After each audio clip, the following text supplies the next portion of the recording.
toxic masculinity. Okay, this is interesting. Rioter gets a $12 million fine and 4 years in prison. Here's why this is interesting. I would expect that this would be a Trump supporter on January 6th, but it isn't. You know who it is? It's one of the actual bad guys. I don't know how this happened, but one of the actual, George Floyd protester Antifa types. I don't know if he's associated with any of those groups, but Black Lives Matter or anything like that. But he burned down a police station, and now he's actually going to prison, which I think is absolutely fantastic. $12 million fine might be a little steep. That seems like a little intense. 4 years in prison, he probably won't serve that, so I'm not that worried about that. It does seem like a little bit of an intense he's 23 years old. He looks like he's 12. He's 23. But here's the thing. I do think there needs to be some kind of severe punishment for these protesters, because what they're doing is not protesting, right? What they're doing is rioting. And so, rioters and looters, there needs to be some kind of severe consequence for it. And we need to catch as many of them as we can, because we need to deter that kind of crime, right? That kind of crime is not being deterred at the moment. The only people that are being deterred from protesting, from rioting, are conservatives, because the January 6th protest arrests. But the problem with that is that you're arresting the wrong people. Like, those people were genuinely peacefully protesting. They were just walking through a building. These people are burning buildings down, and you're not arresting them. You're not prosecuting them. You're not punishing them in any way whatsoever. You're not deterring them from doing that. You're deterring conservatives from walking through a building. You're not deterring radical anarchists from burning buildings down. I mean, it's just stupid. So this is actually a fantastic story. This is out of Breitbart.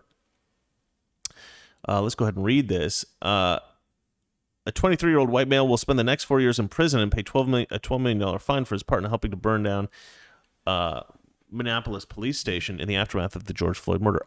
I'm hesitant to believe he's actually going to spend 4 years in prison, but let's keep reading.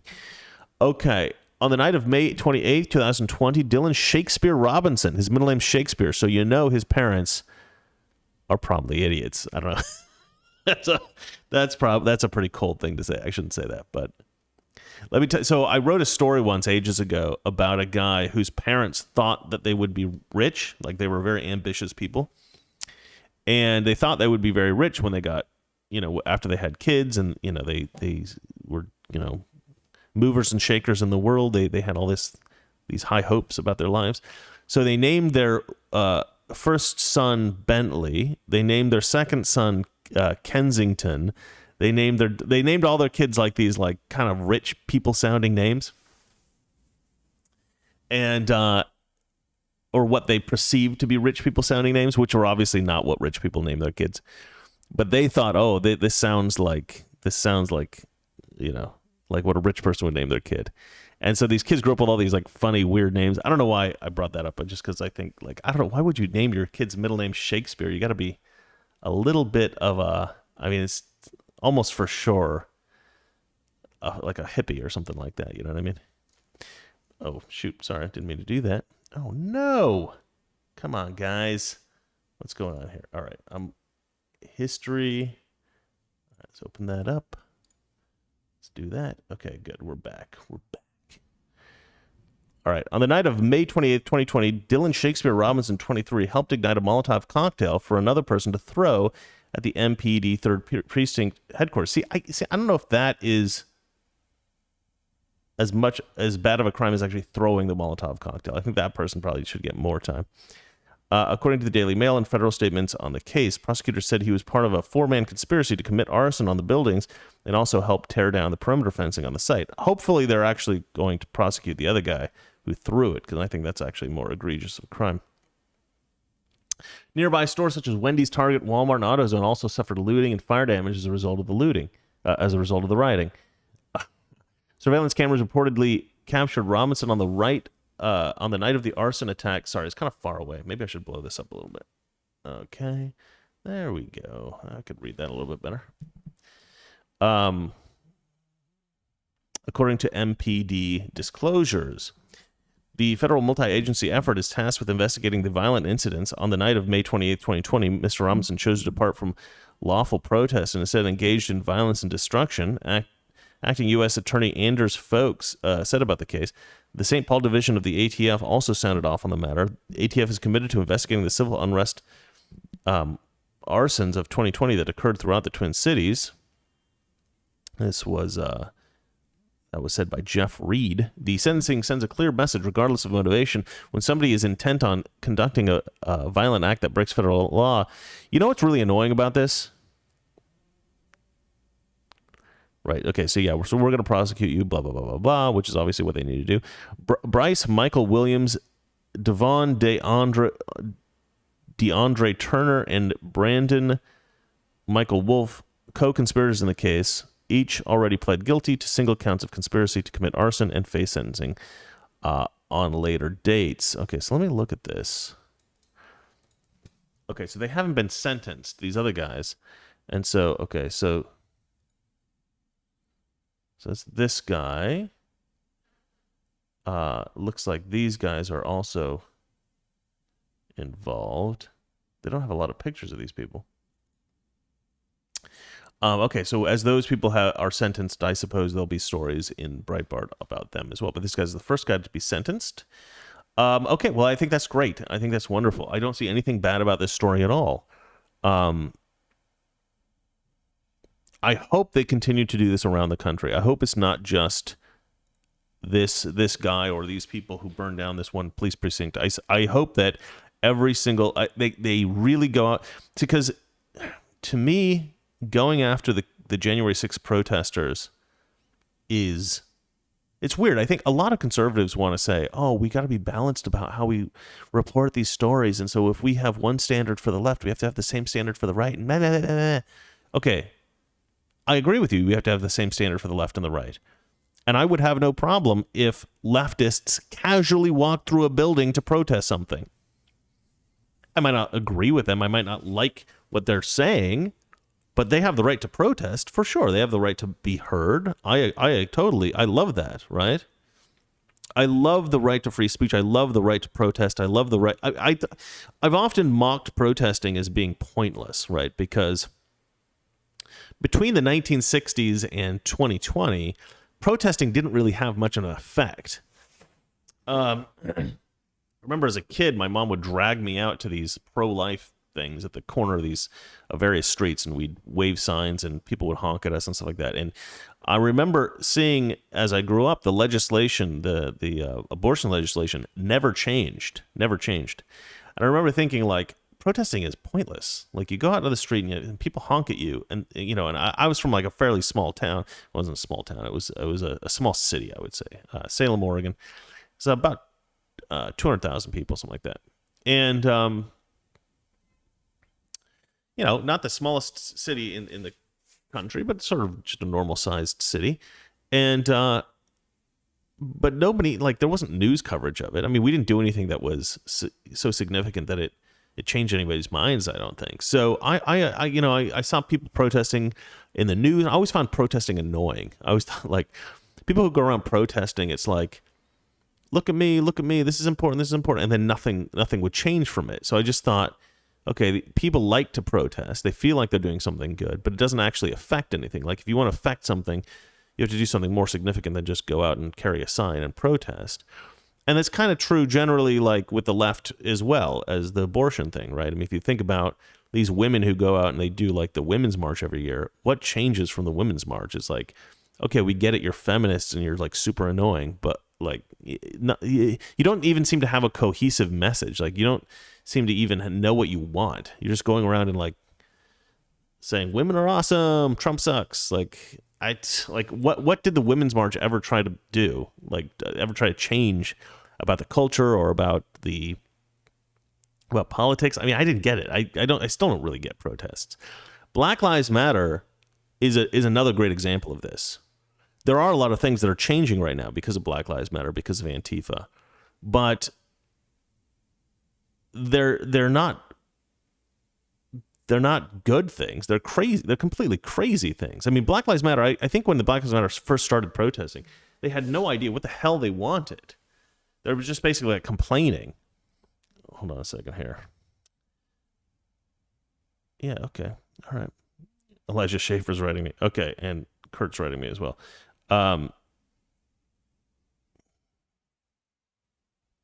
This is not helpful, Kurt. Don't write this crap. Write good stuff. Write funny stuff. Write charming stuff. Don't write. He's just complaining that I'm being boring. I'm not being boring. This is good stuff.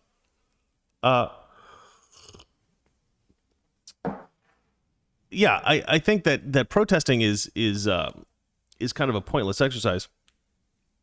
But then Black Lives Matter started saying defund the police, right? They started saying defund the police, and this was of course not taken seriously. It wasn't even taken seriously by Democrat politicians. But now they're actually doing it. They're actually defunding the police because the left is in power and they want a virtue signal. They want these Black Lives Matter protesters to feel like they've been heard, right? So they're going around and they're defunding the police. They're doing all this stupid stuff. But the weird thing about that is that these politicians, they know that this is going to be counterproductive. They know that this is going to damage their cities and their towns and the country.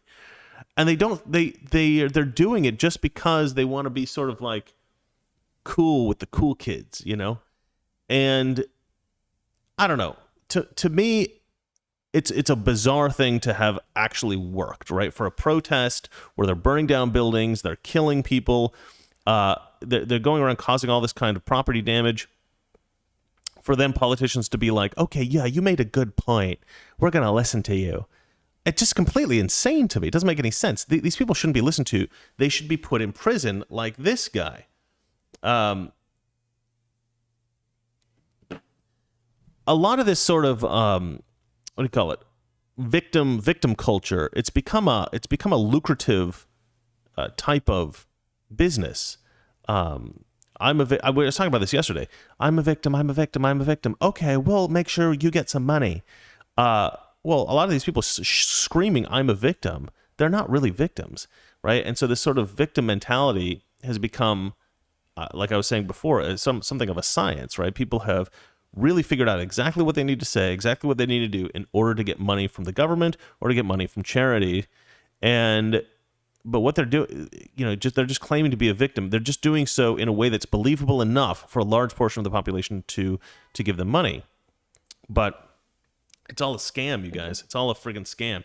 So I think protests have kind of become part of that. So I think protests are part of the science of scamming people into giving you victim status and charity and government money, right? So it's part of the scam. So I guess that's the conclusion that I would draw, is that protesting has become a part of a big scam, part of a big con. So I'm not saying that protesting should be illegal. Of course, you have to have protests. But if you're rioting and you're burning places down and that sort of thing, you need to be arrested and you need to be put away. So, yeah, so I think this is a really great step in the right direction. All right, let us move on to the next story. All right, we've got Trump is once again... Sorry, I'm in a bad mood now because my idiot friend just told me that I was being boring. All I can think is slapping him. All right, moving on. Let's move on. So, Biden blames Trump for the border crisis. This is actually pretty funny. Let's go on to this story here. So I'm just going to play you this video because this is one of the most ridiculous things. Anyway, basically Biden saying, okay, well, let me play the video, then I'll tell you what I think of it. And urgent action now is what's happening at the southern border. Is it a crisis? It is getting urgent action now. For example, a month ago, we had thousands of young kids in custody in places they shouldn't be and controlled by the Border Patrol. We have now cut that down dramatically. Here's what happened, Craig. The failure to have a real transition, the two departments that didn't give us access to virtually anything were the Immigration and the Defense Department. So we didn't find out they had fired a whole lot of people that they were understaffed considerably. But in April alone, Mr. President, 170,000 people, migrants, apprehended at the border. It's a 20-year record. There are 22,000 unaccompanied children in our country right now. That's a record. That sounds to most folks like a crisis. Well, look, it's way down now. We've now gotten control. For example, they didn't plan for, which it comes every year, this flow, whether it's 22,000 or 10,000. They didn't have the beds that were available. They didn't plan for the overflow. They didn't plan for the Department of Health and Human Services to have places to take the kid from the Border Patrol and put them in beds where there was security and there were people that could take care of them. So there's a significant change right now. Significant change in the circumstance for children coming to and at the border. During the campaign, you pledged to reunite hundreds of children who have been separated from their parents. Okay, so this is... Did you guys notice that there's a moment when... Hold on a second, I gotta turn this off. There's a moment when this black guy reporting actually like rolls his eyes. They didn't plan for the overflow. They didn't plan for the Department of Health and Human Services to have places to take the kid from the Border Patrol and put them in beds where there's security. Hold on, I'm not sure. To take care of them. So there's a significant change right now. Significant change in the circumstances. Maybe that's... 22,010. They didn't have the bed. Let's watch that again. Got in control. For example, they didn't plan for, which it comes every year, this flow, whether it's 22,000. And they didn't have the bed. there it is. So even lefty reporters are rolling their eyes at Joe Biden's ridiculousness. Okay, I mean, I can read this story to you, but I think it's better if I just talk about it because... Toxic Masculinity, weekdays, 9 p.m. Eastern, 6 p.m. Pacific.